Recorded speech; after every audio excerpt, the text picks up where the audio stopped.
Hey everyone, James from TeaDB here, bringing you another in-between episode. So today I am going to do a very simple comparison drinking episode, and one that I'm actually surprised I haven't done before. I'm going to be doing a teapot versus a Gaiwan. So this was an episode idea from Marty McShooter.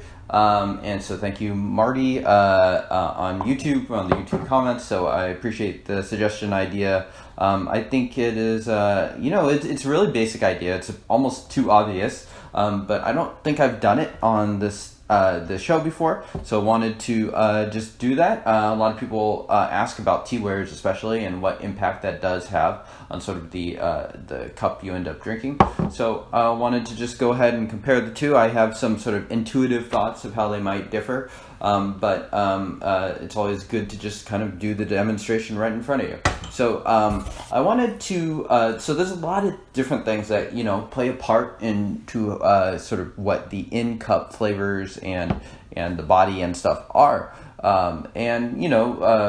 I wanted to bring on something that had loose material rather than being something like a pour where maybe you get a different piece, or there's a little bit more inherent inconsistency if one piece you choose for one is a little more compressed than a piece from the same cake that maybe is a little bit more loose material.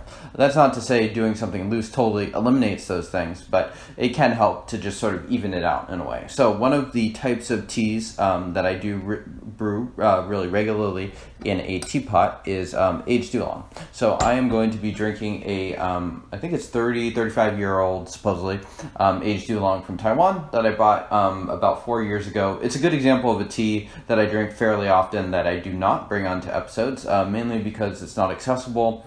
It's a solid tea. Maybe it doesn't totally blow your mind, but it's good. So I'm going to just be doing a brewing side by side of those two, and seeing what we get from there. So this Gaiwan right here, 75 milliliters. I measured it yesterday, and this is 90 milliliters. So as a result, I'm using I'm going to be using the same leaf to water ratio for both. So I'm using slightly under leaf for both of these for what I normally do in my own just sort of brewing. And the reason being that I just don't want to get too caffeinated. I'm also going to be doing a timer. So just making sure I keep the brew super consistent in how I do it. Going to begin that comparison in just a hot second.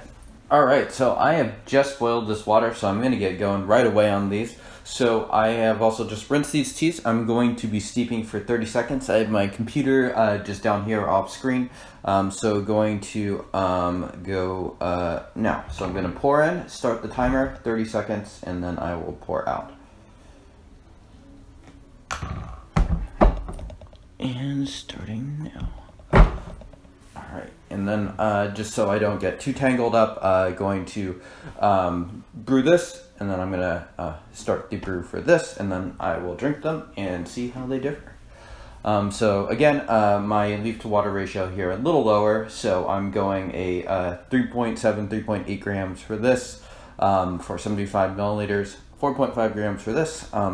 So having it approximately 3 seconds, 2 seconds, 1 second, and done. All right.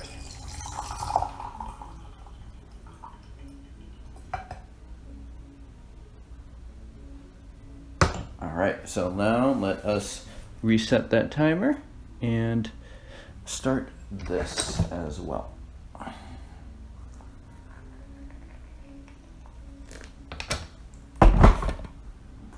And of course, things like the vessel size and stuff like that can certainly play an impact. I chose to, unfortunately, I don't have stuff that are totally identical in vessel size.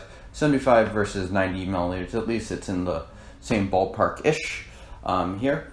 One thing I wanted to comment on, especially one difference that I think has nothing to do with the clay or anything like that, has to do with the pour time of these of pots especially. 3 seconds, 2 seconds, 1 second. So we're gonna I'm going to count and measure the pour time. Another thing about pots is they can get clogged. Have my toothpick here ready to serve, so that can also sort of lower your pour time.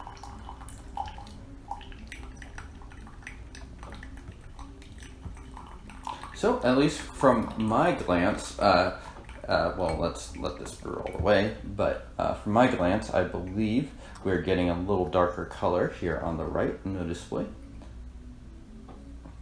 Make sure I get all of that.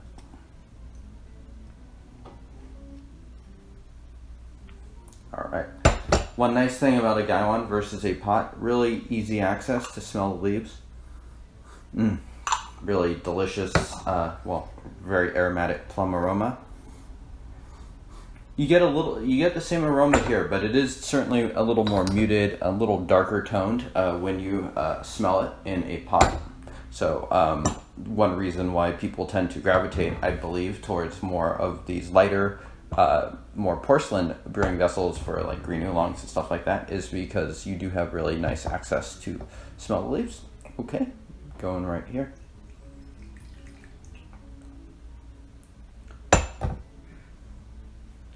Cheers.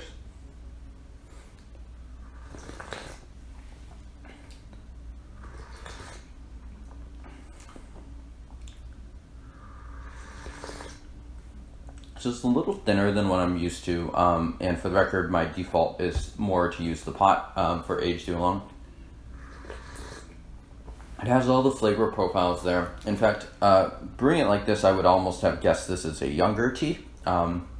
Than most of my brewing experience with this, where it's normally brews a little darker, has more of those darker tones to it. Plummy, I would say underbrewed overall.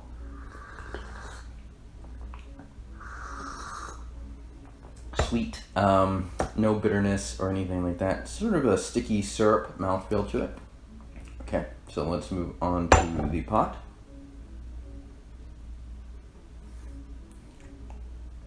One other thing to pay attention to, and of course I did brew it more recently in the pot, is the temperature of this. This is very hot to pick up. There's a noticeable difference in the two. So we maybe this is retaining a little better. Cheers.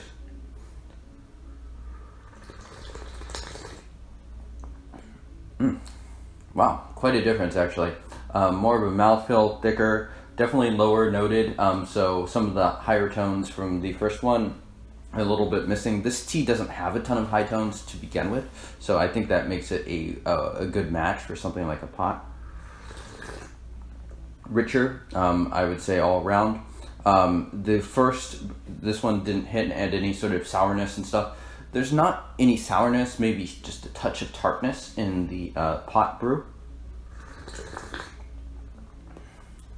And just thicker, more minerals, just all around quite different. In fact, one of the things I wanted to say is how different they are. I'd say like 25 to 30% different between one another. So pretty darn different, all things considered.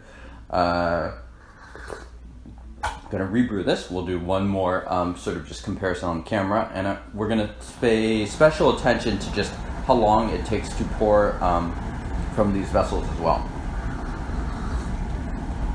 Well, if it wasn't obvious, which I suspect it was, my preference is definitely for the pot. More mouth coating, more complex, just more of everything all around. All right, so I'm going to reset this timer, and let's go on this, and we are going to also count the pour time as we pour out. Okay. So starting here with these aged oolongs, because it's rolled, it's a rolled oolong as well. We might expect that the first steep to be a little lighter than the subsequent ones, especially if we use the same steep time for it. All right, so 15 seconds. Yeah, and you can just sort of see the leaves unrolling as it goes. So another nice little feature of a Gaiwan. 3 seconds, 2 seconds, 1 second.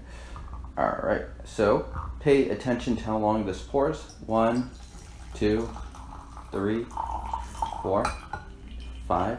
So, I mean, most of the liquid is out of it within 4 to 5 seconds, really. I mean, we're getting little drops here, so whether you count that in the overall pour time, I tend to not. I count more the bulk of the pour as the pour time.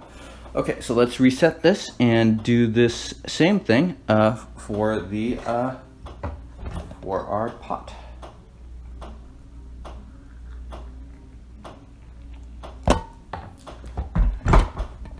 Starting there.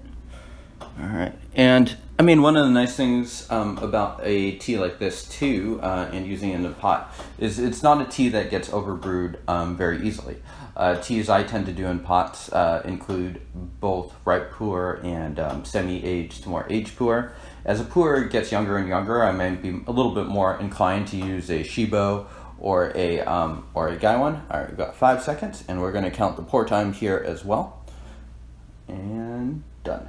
Okay, so 1, 2, 3, 4, 5, 6, 7, 8, 9, 10.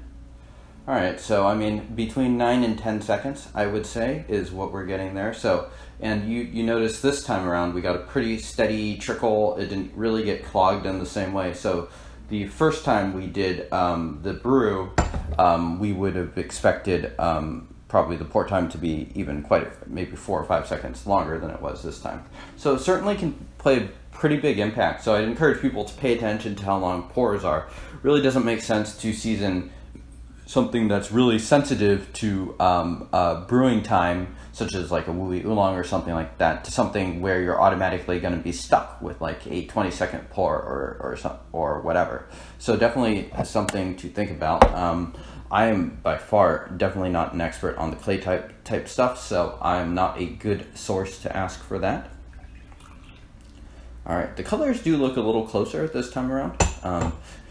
So yeah, cheers. Oh, before I do that, actually, let's just pay attention to the heat. Yeah, the Gaiwan is definitely a little much easier to pick up compared to the pot, where I can't even touch this body really without sort of feeling the burn. Cheers.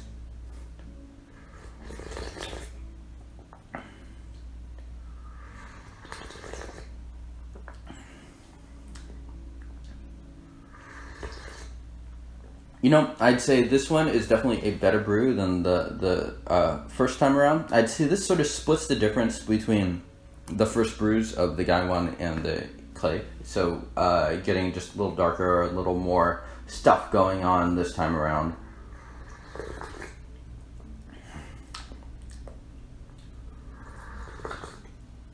Real nice just sweetness to this tea. And it's got like a nice base as well.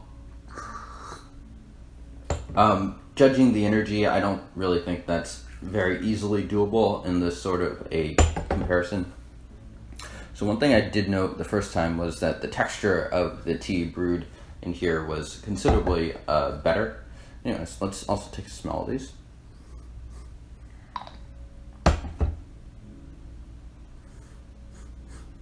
Definitely smells more complex in the Gaiwan again. You just get more of those higher notes and stuff, which are quite enjoyable.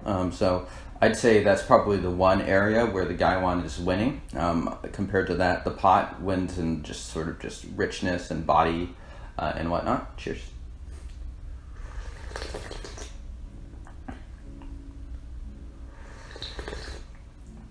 Yeah, again, I think the pot wins on this round as well. Just thicker, more texture, more body, sweeter even.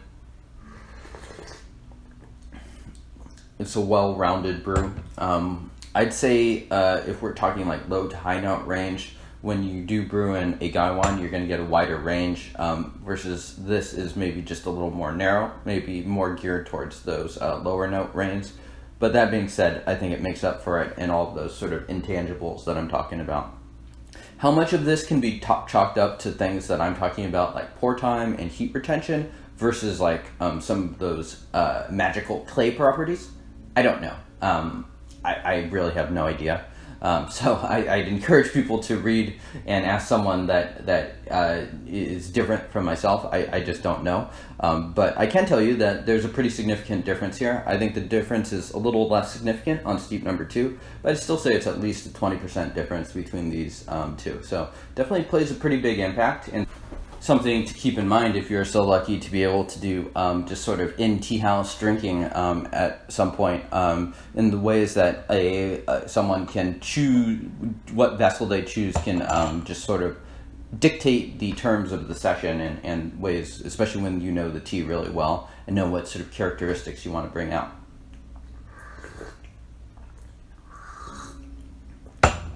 All right, well, really enjoy this tea too. I don't want to talk too much about it. You can't access it, so but great tea. Interesting comparison. I'd say my main takeaway here is that the teas are even a little more different than I would have expected. I probably would have guessed more like I don't know. I mean, this is assigning numbers where it's kind of hard to say for someone that's not sensing the same things that I'm sensing, but I would have guessed more like a 15% difference rather than like a 20, 25, 30. So they're even more different than I expected. Yeah, let me know how you like this episode. Thanks again to Marty for the suggestion of an episode. If you have any other fun sort of like easy to do comparison ideas, I am a sucker for the easy to do. If you have me doing all complicated stuff like blind testings and stuff, I just don't really want to do it. It's a lot of work. Blind tastings are a whole lot of work to put on. So if you suggest something simple that's very doable, I think I'm much more likely to do it. So thanks again to Marty, and I will see you all next time. Cheers.